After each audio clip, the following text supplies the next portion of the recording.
During his press conference this morning, Donald Trump talked about North Korea, his expectations for this upcoming second summit, and also his talks with Barack Obama before taking over the presidency. And here's what he said. When I came into office, I met right there in the Oval Office with President Obama. And I sat in those beautiful chairs. And I said, what's the biggest problem? He said, by far, North Korea. And I don't want to speak for him, but I believe he would have gone to war with North Korea. I think he was ready to go to war. In fact, he told me he was so close to starting a big war with North Korea. Now, where are we now? No missiles, no rockets, no nuclear testing. We've learned a lot. But much more importantly than all of it, much more important than that, is we have a great relationship. I have a very good relationship with Kim Jong-un. And that's why there's been so much progress. Relationships are really the best.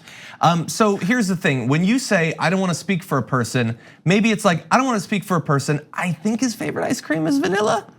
Not, I don't want to speak for a person.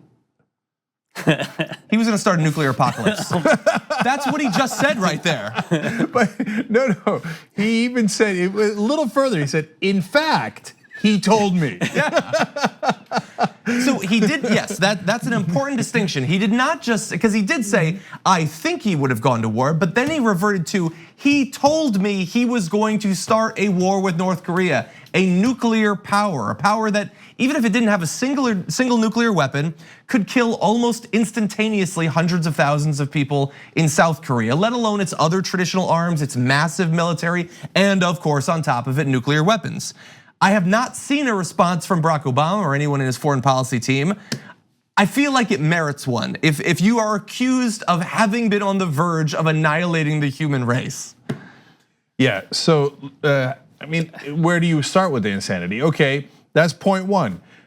Point two is that he said what's much more important, and there was a big pause, and I was like, wait, what's more important than them not launching missiles or not having a nuclear program? Okay, and all those things are, not all, but half those things are not true, right? There's excellent reporting and intelligence showing from our own intelligence agencies that no, they continue to build missiles and they continue to have a nuclear program, et cetera. But what's much more important than that?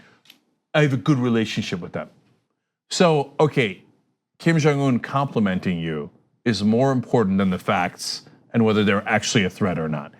He's a child, a sad child, 25th Amendment. I mean, every part of that answer smacked of 25th Amendment.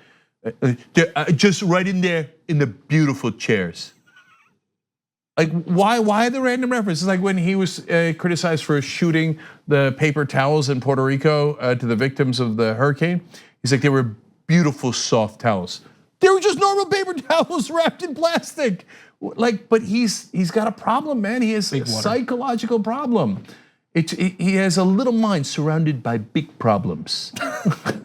If Bernie Sanders had a year ago said big water, I would think about it every day. I think I would still think about it, and that would be one thing he would have said. With Donald Trump, again, I know we use the term normalization a lot and how much has been normalized, but insanity in the White House has been completely normalized.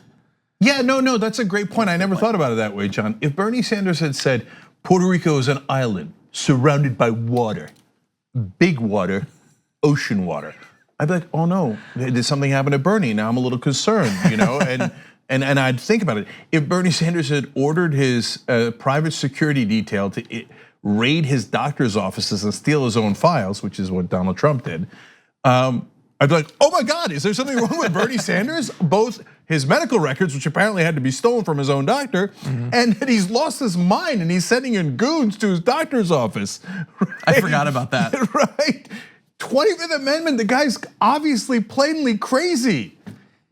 And just a reminder to any Republicans watching this, the best thing about the 25th Amendment is that it is by its very nature constitutional. So just bear that in mind. On the go? Don't worry, we got you covered. You can still listen to TYT at our new podcast network.